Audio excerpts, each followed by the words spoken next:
Salut à tous, amis sportifs, mesdames, messieurs, très heureux de vous retrouver dans le cadre de notre rendez-vous quotidien avec Daily Sport. Au menu de votre magazine ce mardi 6 avril 2021, le sport qui se met au service de la paix et du développement. La 8e édition de cette journée internationale a lieu ce jour. Au Cameroun, la célébration sera marquée par la récompense des hommes et femmes qui se déploient au quotidien pour la promotion de la paix à travers le sport. Éliminatoire Jeux Olympiques Tokyo 2021, play-off à Antalya, terre de qualif pour les Lions. C'est en Turquie que le Cameroun et le Chili vont disputer la place qualificative pour le tournoi final du football féminin. Merci de rester en notre compagnie. La suite, c'est après ce message. Le coronavirus est une réalité. C'est un virus redoutable qui tue. Il ne voyage pas, c'est nous qui le transportons. Déplaçons-nous seulement en cas d'extrême nécessité.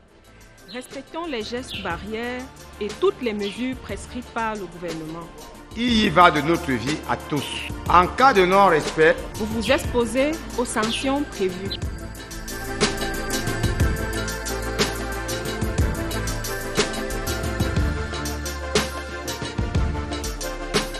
Ceci est un message du gouvernement du Cameroun.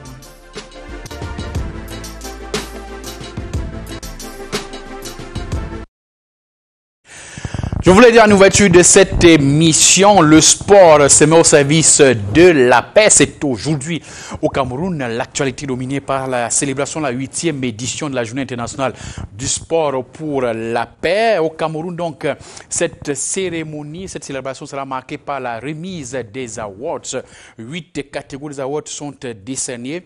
L'hommage spécial, premièrement, on va commencer par l'hommage spécial pour les initiatives en faveur du développement du sport et de la paix au Cameroun, suivi du prix de la promotion du sport, prix de l'abnégation sportive, prix de l'action diplomatique en faveur du développement du sport, prix du journaliste sportif d'exception, prix d'honneur de la Commission nationale du Cameroun pour l'UNESCO en faveur de la promotion de l'égalité sociale, prix de l'excellence sportive et puis prix de la gouvernance sportive d'exception. La cérémonie a donc lieu au Palais polyvalent des sports de Yaoundé, c'est à partir de 18h et elle sera présidée par le ministre des Sports et de l'Éducation physique. Dans l'actualité, les Lions sont en route pour Antalya en Turquie, où elles vont affronter l'équipe chilienne. C'est dans le cadre du tournoi de barrage du tournoi féminin de football des Jeux Olympiques Tokyo 2021. La délégation va poursuivre le stage avec un contingent de joueuses professionnelles pendant 3 jours. Revivons le film de la dernière séance d'entraînement des Lions ici au Cameroun. C'est avec Dimitri Onomo.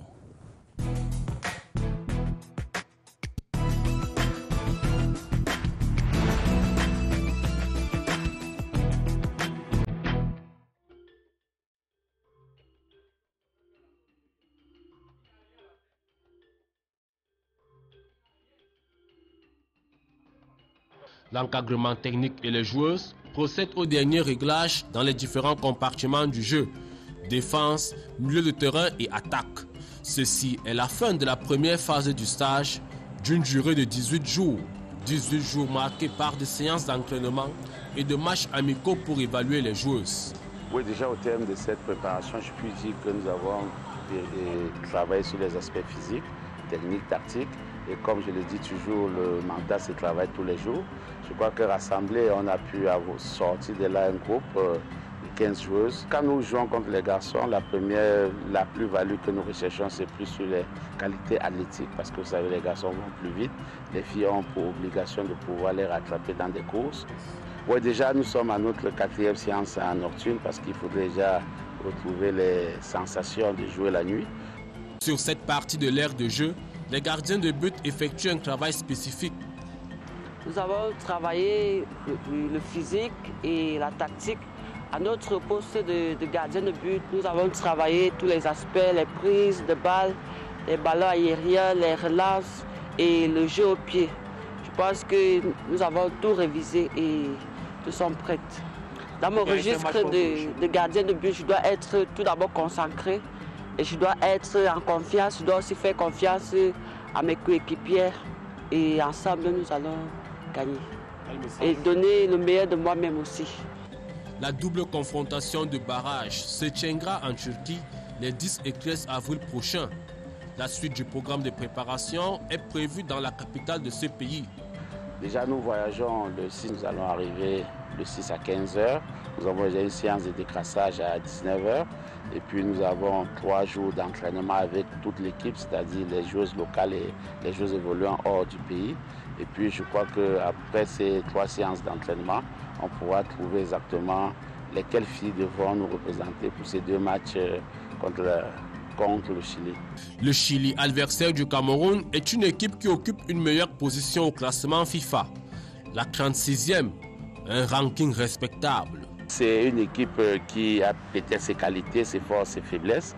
Nous aussi, nous avons nos qualités, nos forces et faiblesses. Je crois que ça va se jouer sur le terrain et comme je l'ai dit tantôt, ça risque de se jouer au mental. Ça va se jouer au mental, vous savez, c'est un match qui a été renvoyé plusieurs fois déjà. Donc les filles savent que le match déjà va se jouer, c'est déjà 1. Et de 2, ça se joue sur un stade neutre, donc c'est 50%, 50%.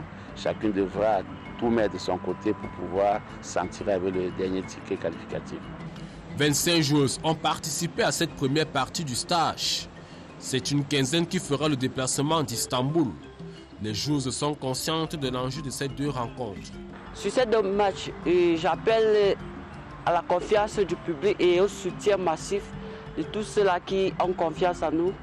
Et avec leur coup de cœur, je pense que ça sera, comme on dit souvent, le 12e joueur. Ils vont nous soutenir et nous allons gagner. Éliminé par la Zambie lors du tournoi de qualification Zone Afrique en mars 2020, vaincre le Chili est un passage obligatoire pour le Cameroun afin d'accéder aux Jeux Olympiques Tokyo 2020.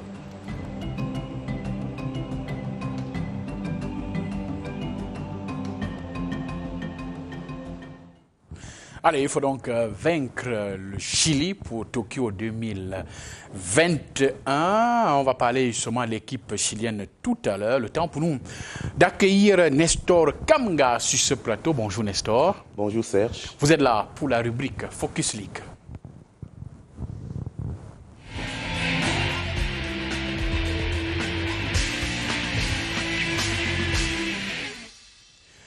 Et on ouvre cette rubrique Focus League avec cette victoire de AS Diamare. Première victoire de la saison, c'était donc hier dans le football féminin.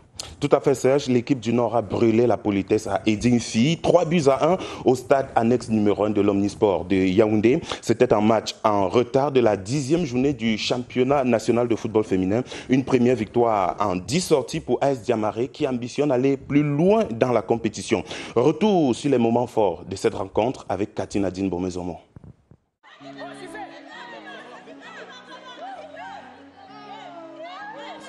Première victoire de la saison pour AS Diamare. L'équipe en déplacement à Yaoundé est venue battre Edim Football Filles à domicile sur un score de 3-1.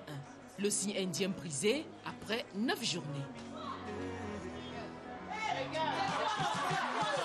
Je suis heureuse, on est heureuse. Le staff tout entier. On a repris confiance et comment pourrais-je dire, les mots m'échappent parce que je suis même d'abord heureuse. Je suis très content de mes enfants. Vraiment, ils ont respecté le consigne. C'est ce que je voulais. Vraiment, je suis très content d'eux. Pourtant, tous les pronostics donnaient le club local vainqueur. Le premier but de la partie est inscrit en première période par Edim.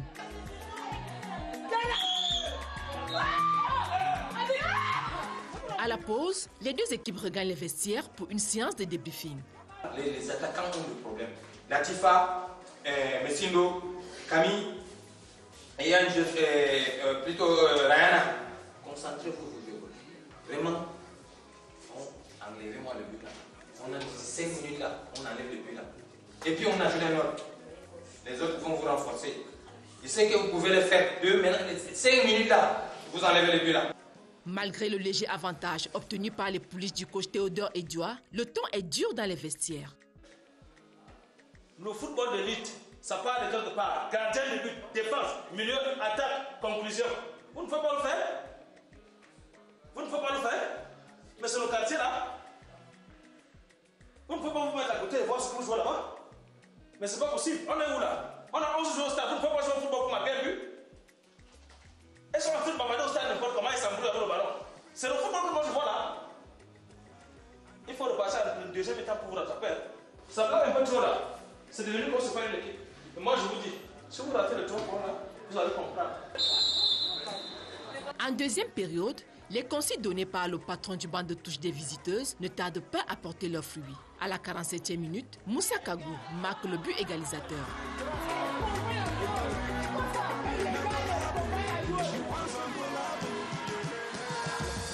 Tout au long de la deuxième partie, les joueuses en blanc et noir continuent de maintenir la pression sur Edim Football Filles. 10 minutes plus tard, c'est au tour d'Yvette Kamieta d'inscrire le deuxième but sur une belle reprise de volée.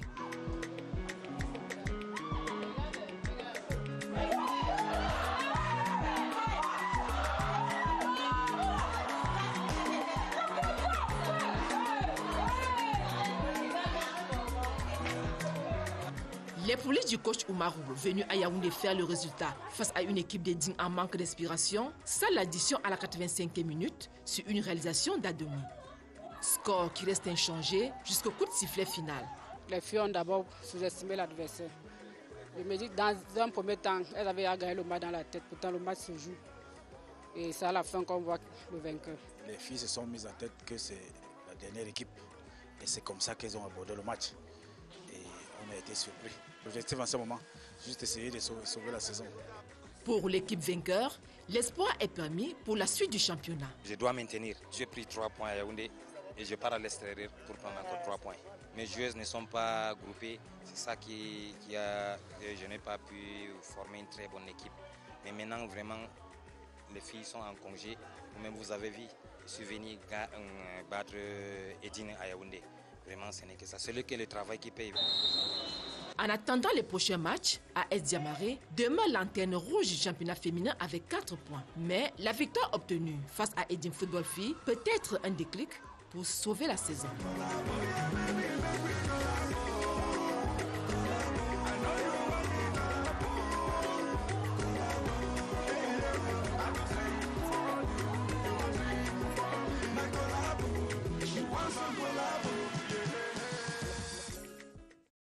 Alors, on va parler du littoral tout à l'heure en élite, tout pour parler de cette moyenne peu acceptable pour les clubs de la région du littoral. On va y revenir d'un instant. Le temps pour nous intéresser justement s'intéresser à cette cinquième journée disputée le week-end. Et commençons par les résultats enregistrés, tous les résultats, Nestor. Au total, 6 matchs se sont disputés sur plusieurs stades de la République. Dans la poule A, vous le verrez certainement à l'écran, victoire de AS FAB de Yaoundé 2-0 sur Renaissance Football Club de Ngoumou. Lyon Blessé et Racine de Barsam se sont séparés sur le score de parité de 2 buts partout. Et puis, défaite de AS Matello, 0 but contre 1 devant Dynamo dans un duel régional du littoral. Voilà les résultats enregistrés dans la poule A du championnat national élite. Tout maintenant, dans la poule B, Ofta de Kribi est venu à bout de Fauvasu. C'était sur le score de 3-0. Unisport du Onkam et Foncha Street de Bamenda font jeu égal, 1 but partout. Et enfin, vous le savez déjà, Léopard s'est incliné à domicile. C'était 0 but contre 1 devant Aigle Royal de la Ménois-Serge. Et au classement, à l'issue de cette cinquième journée, Racine de Bafoussam et Stade Bertois pointe en tête dans le groupe respectif. Tout à fait. D'abord, le tout-puissant de l'Ouest qui est seul sur le fauteuil de leader dans la poule A. Racine Football Club de Barsam à 10 points, à 3 longueurs de son poursuivant, Renaissance de Ngoumou, classé 2e avec 7 points. 7 points aussi pour Dynamo, classé 3e. Gaoundé FC est 4e avec 6 points et 5 points pour Lyon Blessé de Fotoudi qui est classé 5e. Et maintenant, dans la zone rouge, AS Matello est 6e avec 4 points et puis AS FAB est bon dernier avec 3 points. Dans la poule B, Stade FC de Bertois est leader avec 8 points à 2 longueurs de Ofta de Kribi, 2e avec 6 points. 6 points également pour Aigle Royal de la Ménois, classé 3e. Fauvasu est 4e avec 5 points. 4 points pour Unisport du Onkam, classé 5e. Et puis dans la zone rouge, Foncha Street de Bamenda et Léopard Sportif du Littoral sont respectivement avant-dernier et dernier avec 3 points chacun, Serge. Intéressons-nous à présent aux joueurs qui font parler d'eux depuis le début de cette saison en élite One. Lambert Ngueme Arena de Coton Sport de Garoua, actuel meilleur buteur avec 4 réalisations à son actif. Et son dauphin, Georges Mfeugue de Avion FC du Nkam, en font partie. Jean-Cyr Bessé nous en dit plus. Georges Mfeugue, ce nom ne vous dit rien sans doute. Pourtant, c'est le premier joueur à marquer 3 buts au cours d'un match cette saison en Elite One. Le capitaine de Avion FC Dunkam s'est mis en lumière lors de la 2e journée du championnat en signant un triplé face à Dragon de Yaoundé. Georges Mfeugue est un pur produit de AS Estuaire FC de Douala, club de 2e division régionale avec qui il a terminé 2 fois dans la tunique de meilleur buteur de la saison.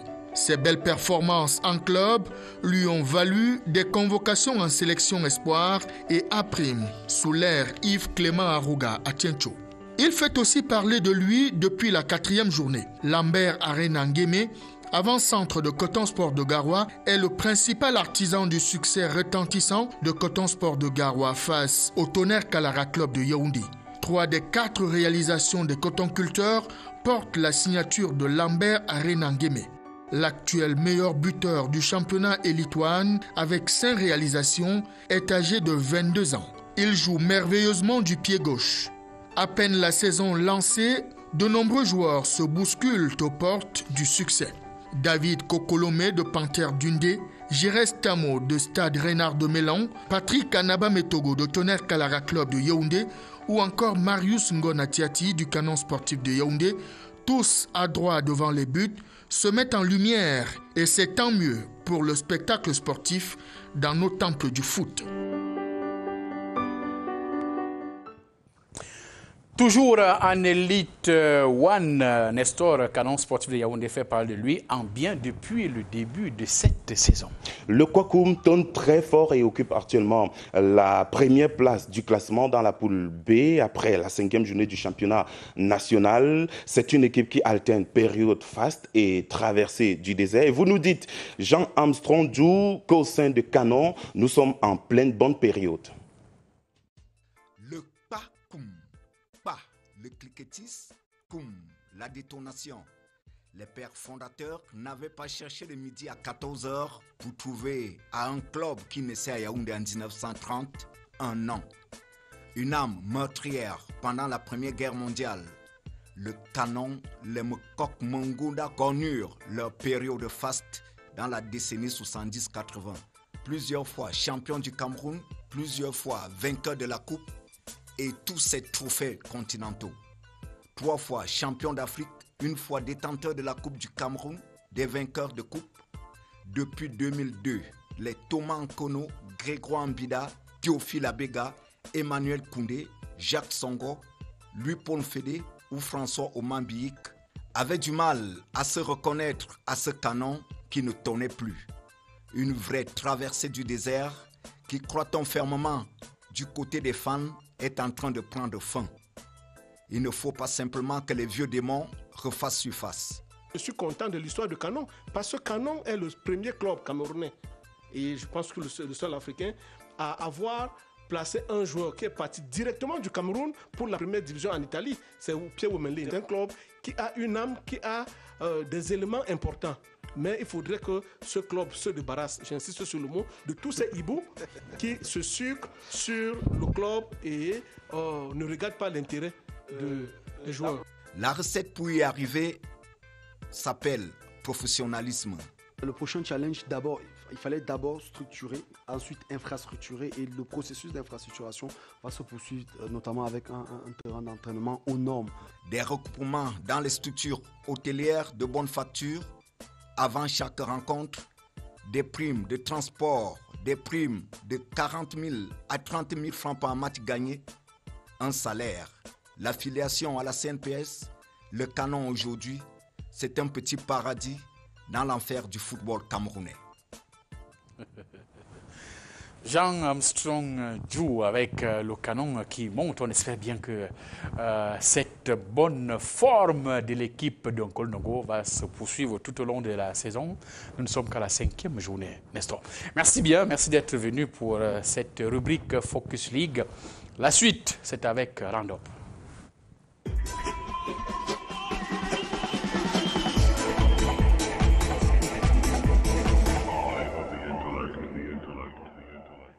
Round-up, on va faire le tour des régions.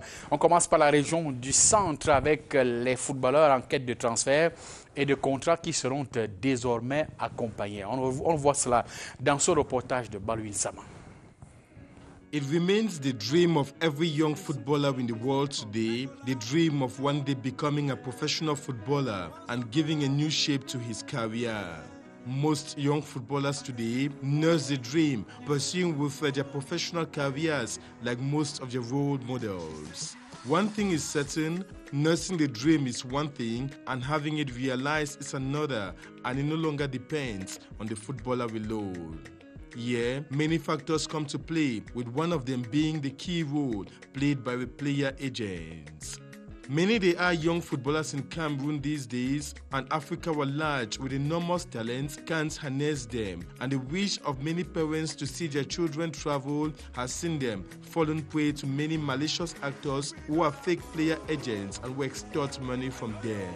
For this to be solved, young Cameroonian footballers now have a plan B to their worry, that of an effective follow-up of their career right up to the signing of a professional contract.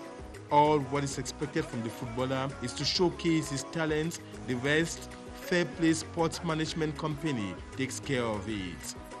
On a décidé de se pencher sur le Cameroun parce qu'aujourd'hui on a des joueurs allemands, croates, serbes. Et on a 4 à 5 succursales dans le monde, en Suisse, en Serbie et en Turquie. Et aujourd'hui, je me suis rendu compte qu'il y a beaucoup de talents au Cameroun. Et déjà, quelques années avant, j'avais des footballeurs au Cameroun, mais pour les rencontrer, c'était soit dans les restaurants, soit dans la voiture pour discuter. Et puis on s'est dit, c'est pas possible, il faut être plus professionnel. Essayer d'avoir un endroit où nos footballeurs camerounais peuvent venir quand il y a n'importe quel problème. This company, based in Germany, recently inaugurated its headquarters in Yaoundé in the presence of former Indomitable Lions in the likes of Albert Roger Miller, François Omambi, Bertin Ebouele and others. Key football personalities, football technicians, and according to Charles Sobri, representative of Fair Play Sports Management, players like Ivan Ekolo and Samuel Umgwet are products of the company. On est vraiment en train de rentrer au Cameroun parce qu'au départ, on testait juste le milieu. Aujourd'hui, le Cameroun regorge beaucoup de talents. Et par exemple, dans l'équipe des U17, on avait deux petits footballeurs aussi qui jouaient. Donc, on s'est décidé d'avoir un endroit au Cameroun, c'est-à-dire une structure qui permet aux joueurs de venir, en fait, d'avoir quelqu'un à qui s'adresser en cas de problème. Et puis de savoir qu'ils sont en sécurité, vous savez, parce que quand il y a la structure, ils savent où s'adresser en cas de problème et d'être bien encadré, c'est le plus important. The head office of Fair Play Management in Yaoundé will henceforth serve as a melting point for exchanges of players by a team of seasoned football professionals. Priority, they say, will be given to players aged between 18 and 23, as Fair Play initially believes there are many future football talents in Cameroon who need their services so as for them to be able to meet up with their objectives. Et enfin, ça doit là pour parler du volleyball. C'était la 4e journée du Challenge Volleyball Vétéran, la compétition qui s'est déroulée le week-end dernier à Douala. Pour le compte rendu, voici le reportage de Robert Badiak. Ils ont pour beaucoup d'entre eux quitté depuis longtemps les terrains professionnels et s'illustrent aujourd'hui en tant que vétérans. Pour la 4e journée du championnat de cette catégorie de sportifs, l'aire de jeu de l'école publique d'Akwa à Douala est le théâtre des oppositions entre les équipes de la capitale économique. Chez les hommes, Douala Volleyball s'est incliné face à Bepanda par 2-7-0. Même score pour l'équipe Sawa qui n'a fait qu'une bouchée de la team Club des Amis Volleyball. Les autres résultats chez les hommes affichent la victoire au tie-break de Chabal Club Leadership sur le Club des Amis Volleyball après une égalité d'un 7 partout dans le temps réglementaire. Bassa, vétéran volleyball, n'a pas pu résister à la force de frappe de Sawa qui remporte son 2e match par 2-7-0.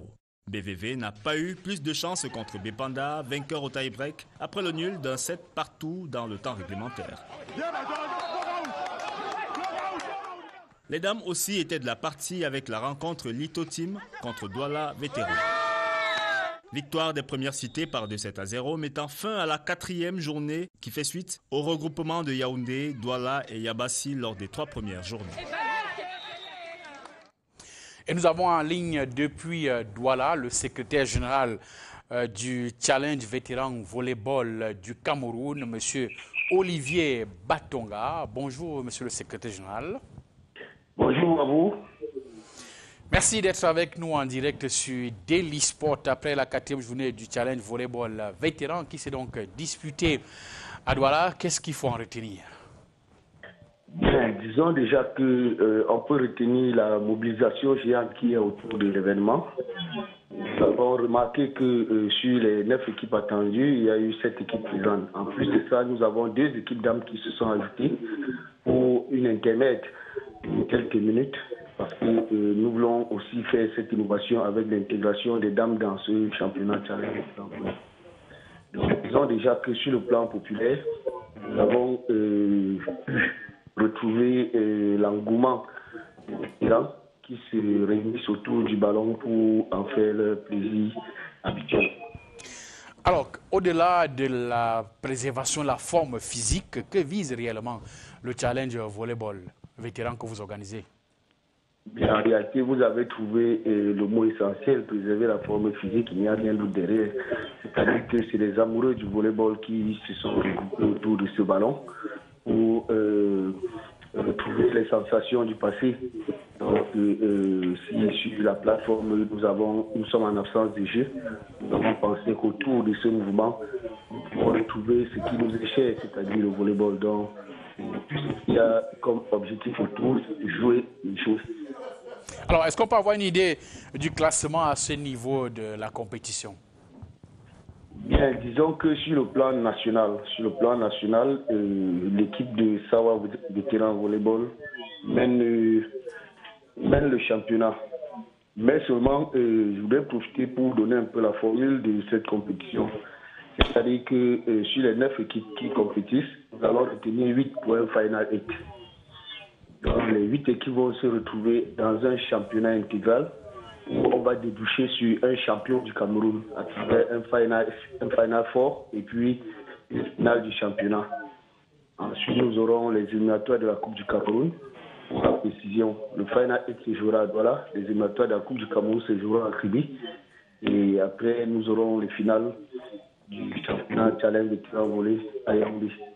Alors, jusqu'ici, on a Yaoundé, Douala, Yabassi et... Yaoundé, Douala et Yabassi.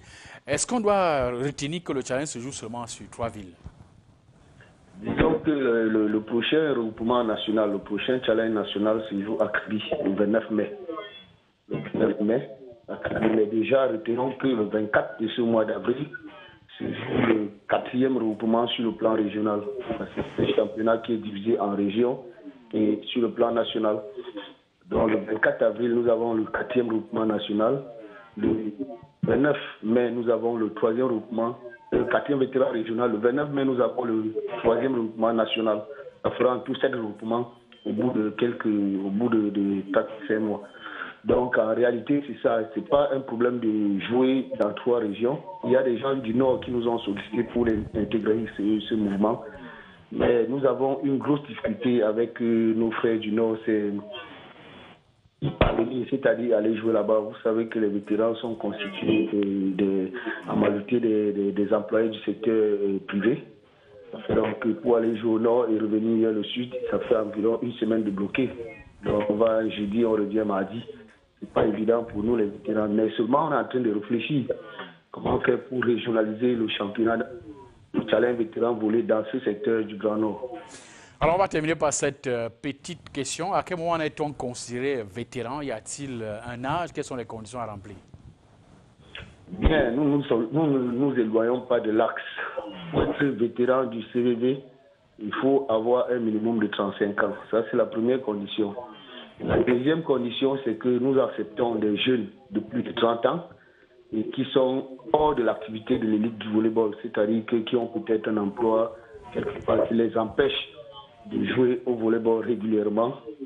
On peut accepter 2 de cette catégorie par équipe. En réalité, voilà effectivement ce qui concerne le volleyball vétéran. Merci bien, Olivier Batonga, le secrétaire général du Challenge Volleyball, vétéran du Cameroun. Bonne suite et bonne chance à votre compétition. Je vous en prie. Bonne chance pour votre émission. La suite de Daily Sport, c'est avec notre rubrique Inside.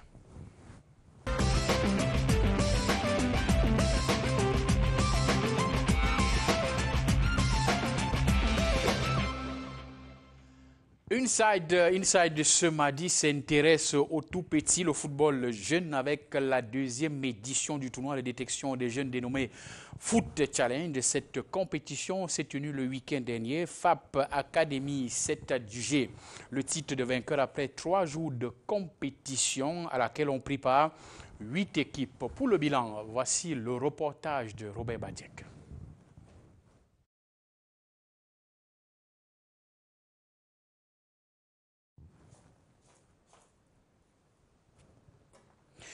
Quelques soucis avec ce reportage de Robert Badiek. Je rappelle donc la deuxième édition du tournoi de détection des jeunes dénommé Foot Challenge s'est donc tenue le week-end dernier. Et la particularité de cette édition, c'est la présence du Lion indomptable, l'ancien Lion, Nicolas Alnoudi, team manager des Lions U17, qui a supervisé les rencontres, un élément supplémentaire susceptible de motiver les joueurs. On y revient d'un moment à l'autre. Le temps pour nous de vous reproposer le bilan du tournoi de l'amitié CEMAC. C'était le Nambodo hier, une semaine pour l'hommage au fondateur de la discipline, Maître Nambo. On vous propose une fois de plus ce reportage de Armand Ambassa.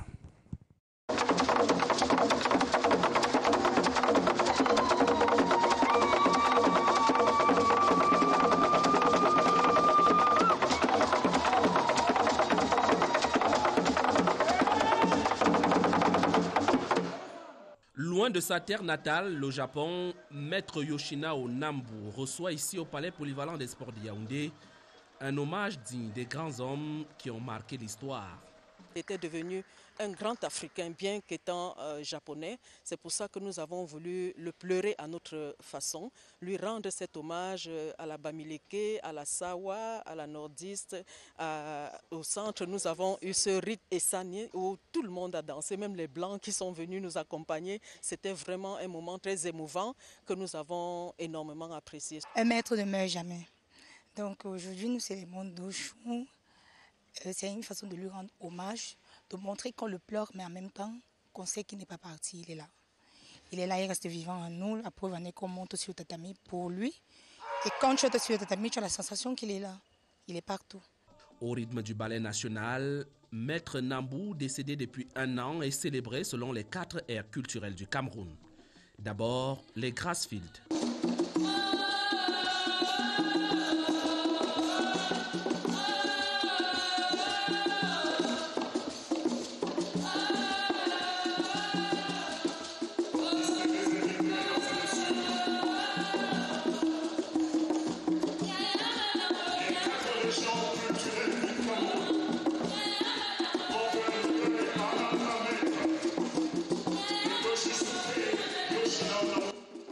Ensuite, l'air Sawa.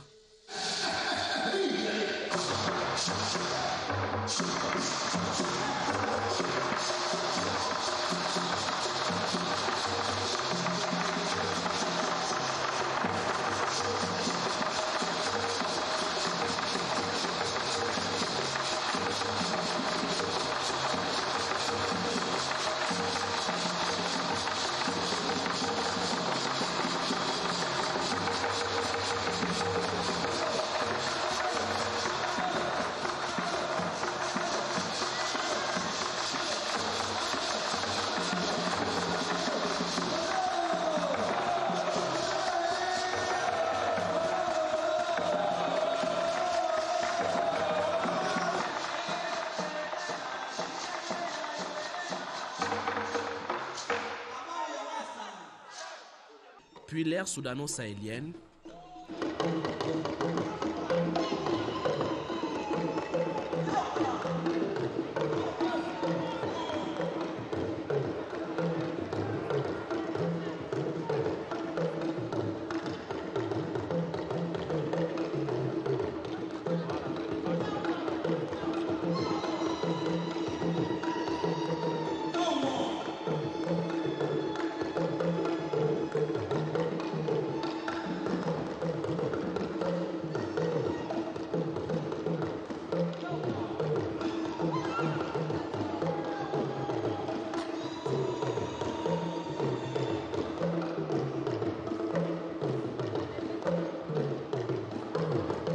Et enfin, l'air Fambeti.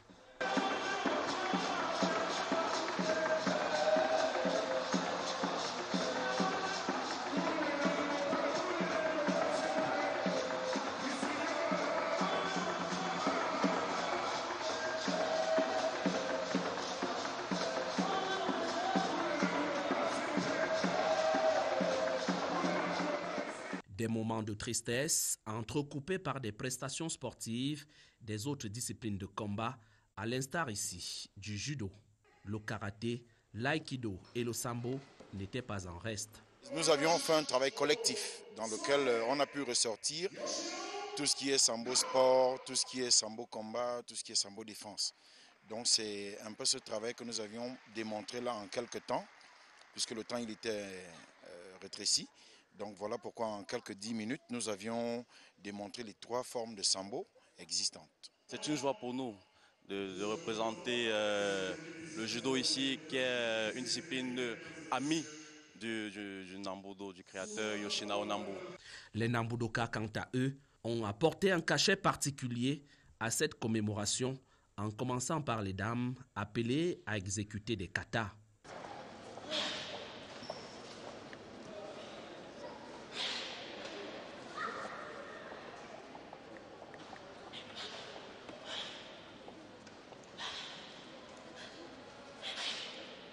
Les grands maîtres ont par la suite pris le relais pour exécuter ces mouvements de vague prisés par le grand maître Nambu.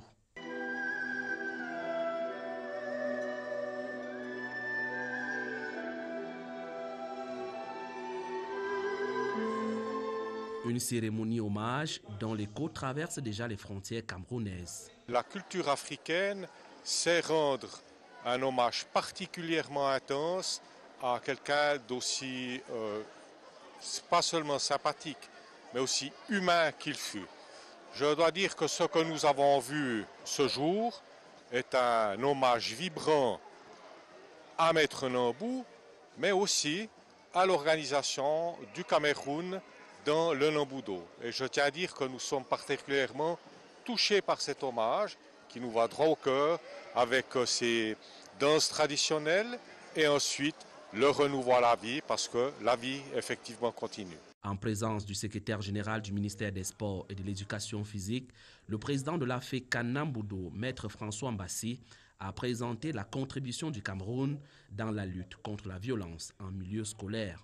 Le comité scientifique qui a travaillé dans ces consultations a perçu et reçu qu'il fallait présenter à la Worldwide Nambudo Federation cet annexe qui a été traité par les experts de la Fédération sur la lutte contre la violence en milieu scolaire. Un document important dans le sens de l'éducation des jeunes. Une semaine pleine couronnée par l'examen de passage de grade. J'ai eu ma 3e dan sur le tatami et j'ai eu une joie immense de participer à ce stage international où beaucoup de pays ont été représentés. Oui, je passais le grade de ceinture noire 2e dan. Ce n'était pas évident. Avec la théorie, nous avons parlé des principes de Nambudo, les 7 forces, les préceptes de Maître Nambu. Et en passant, parmi ces préceptes, les plus importants, c'est l'humilité, le respect mutuel et l'amour d'autrui. C'est pour ça que dans le Nambudo, il y a beaucoup d'esquives. Certains parlent de la défense, mais il y a beaucoup de protection de soi et protection d'autrui. Parce que si l'autrui est détruit, on n'aura plus de partenaires de vie, de partenaires de jeu, parce que le sport aussi, c'est avant tout un jeu. Nos techniques de base sont constituées de coups de poing, on appelle ça chuki, des maïgeri, des maïkoumi, les yokogeri. Après, nous avons fait des katas. C'était Nambugodan. Et nous avons également la possibilité de faire un kata au choix. À l'heure du bilan, le Cameroun s'en sort donc avec le titre de champion du tournoi de l'amitié CEMAC avec 18 médailles d'or, un stage international organisé et enfin cet hommage rendu à Maître Nambu dont les disciples s'engagent à perpétuer son œuvre.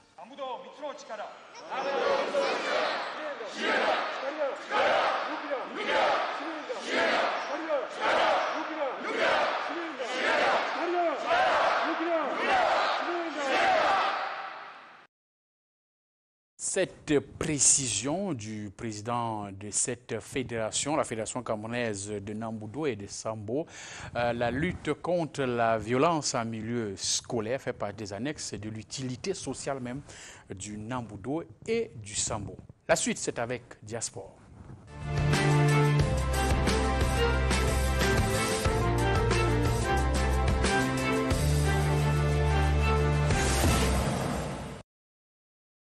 Les coupes africaines, la coupe CAF, la troisième journée s'est disputée le week-end dernier sur plusieurs stades à travers le continent africain. Les clubs engagés se sont battus pour relever le maximum de points et Yimba, Coton Sport, CS Faxien et Raja de Casablanca sont provisoirement leaders de leur groupe. Le point à l'issue de cette troisième journée avec Suzanne Claudefa.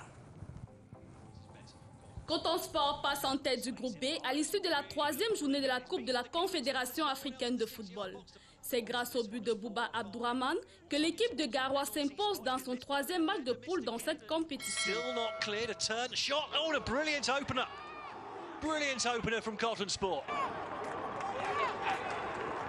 L'autre représentante du Maroc, Renaissance Berkane, a fait match nul à domicile face à Jeunesse Sportive de Kabylie.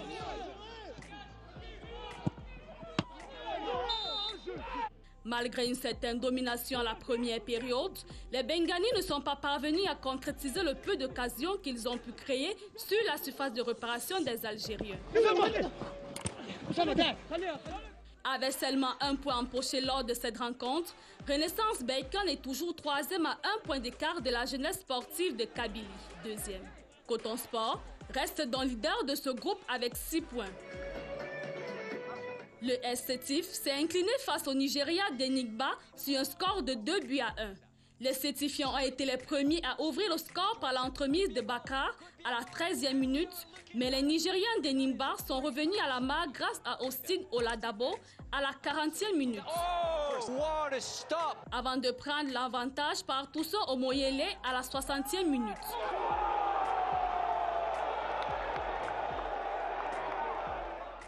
Cette défaite complique ainsi la situation des Sétifiens qui occupent la dernière place du groupe A, alors que les Nigérians se hissent provisoirement à la première place avec 6 points au compteur. La deuxième rencontre de ce groupe opposait Ali Benghazi à Orlando Pirates. La rencontre s'est terminée sur un score de parité 0 but partout. L'Étoile sportive du Sahel et le club sportif S-Fassien se neutralisent par un nul vierge. Les deux formations tunisiennes qui se connaissent bien ont fait une forte entame de match, cherchant chacune à surprendre l'autre dès les premières minutes. Pour les deux équipes, les solutions individuelles prédominaient sur le jeu d'un côté comme de l'autre. Autre rencontre du groupe, un match comptant pour la troisième journée de la phase de poule du groupe C, Jaraf remporte ses rencontres en battant Salitas 2-0.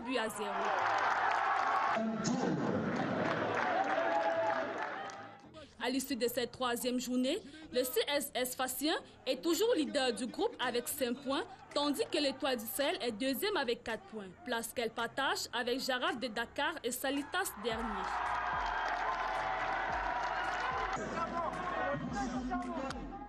Dans le groupe D, l'un des chocs du jour, le Raja Casablanca a frappé un grand coup en s'imposant à domicile face au Pyramide FC 2-0.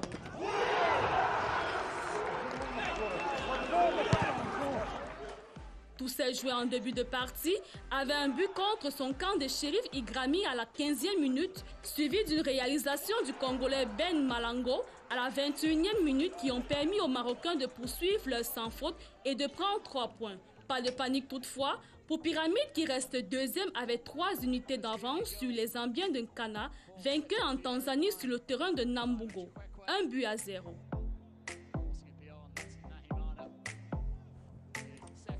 Et la suite de Diaspora, c'est avec le patron de cette rubrique qui est avec moi sur ce plateau. Bonjour Robert. Bonjour Serge. Un peu essoufflé, vous avez couru pour rattraper Absolument. votre rubrique. On est dans la course, c'est le direct. On continue justement avec cette rubrique pour parler cette fois-ci des Lions, une fois de plus, pour parler des Lions, parce qu'il y a ce play-off du côté d'Antalya. En Turquie, playoff pour la qualification au tournoi final des Jeux Olympiques, ça concerne le tournoi de football féminin.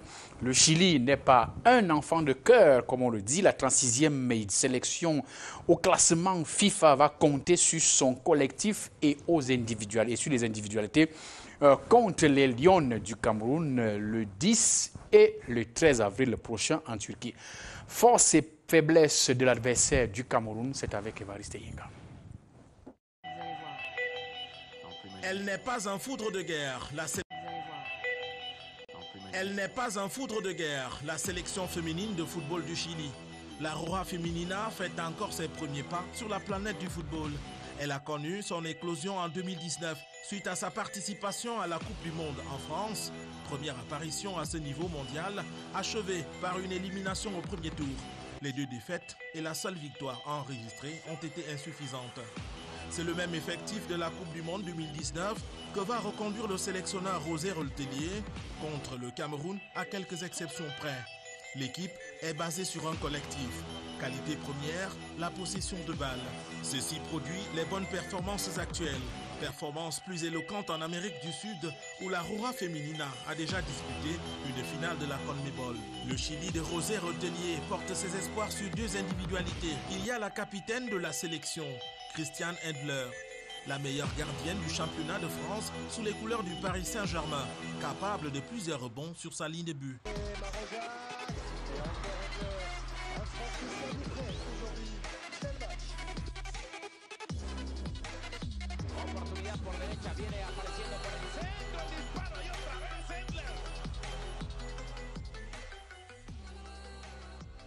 Christiane est le porte-flambeau du football féminin de son pays. C'est la première joueuse professionnelle du Chili ayant émergé pendant que la discipline paraissait encore tabou. L'autre individualité est Maria José Urrutia, meilleure soulier de l'équipe, auteur d'un but en Coupe du Monde.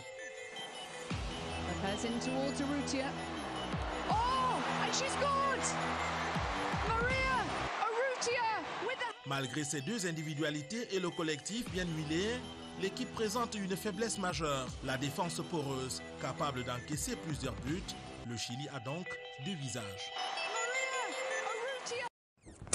Allez, monsieur Diaspora, alors vous êtes là pour nous parler justement de cette grande soirée du football européen. Lorsqu'on parle de grande soirée du football européen, on fait allusion à la Champions League européenne qui est donc de retour ce soir avec 2 belles affiches, Real de Madrid contre Liverpool et Manchester City contre Borussia Dortmund. C'est clairement l'affiche de la finale de 2018, le Real qui l'avait emporté sur le score de 3-1 face à Liverpool. On se rappelle de ce match-là, Liverpool donc qui se déplace en Espagne, avec cette fois un brin de revanche Liverpool qui sera sur le terrain du Real Madrid sans son capitaine Virgil van Dijk qui est blessé. Dans le même temps, Sergio Ramos de l'équipe du Real Madrid, lui aussi blessé en compétition internationale avec l'équipe d'Espagne. Sergio Ramos ne sera donc pas de la partie. On n'aura pas le duel Ramos contre Mohamed Salah qu'on a eu en 2018. Mohamed Salah a été sorti sur blessure en 2018 sur cette blessure que Ramos lui avait occasionnée, qui a fait les choux gras de la presse. On se rappelle de cette image d'ailleurs qu'on aura en image dans quelques instants.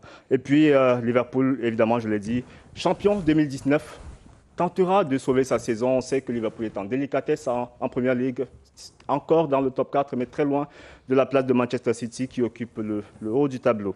On aura également ce soir la rencontre entre Manchester City, justement, face au Borussia Dortmund. La petite histoire de cette rencontre-là, c'est que Manchester City voudrait prendre dans ses rangs la saison prochaine l'attaquant Erling Haaland, l'attaquant convoité par toutes les grosses écuries.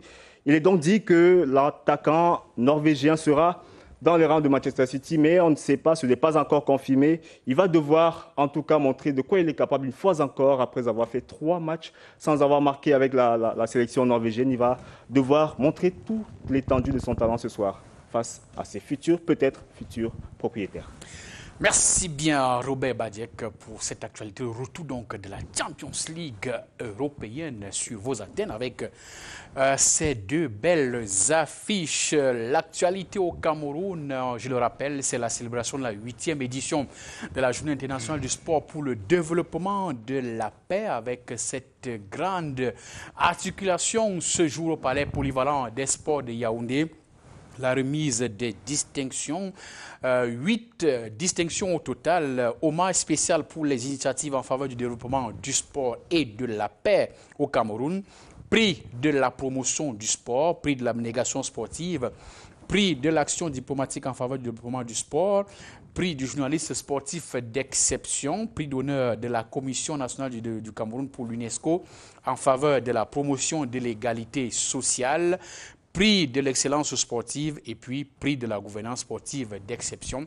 Remise de ces awards, c'est donc aujourd'hui au Palais polyvalent des sports de Yaoundé à partir de 18h.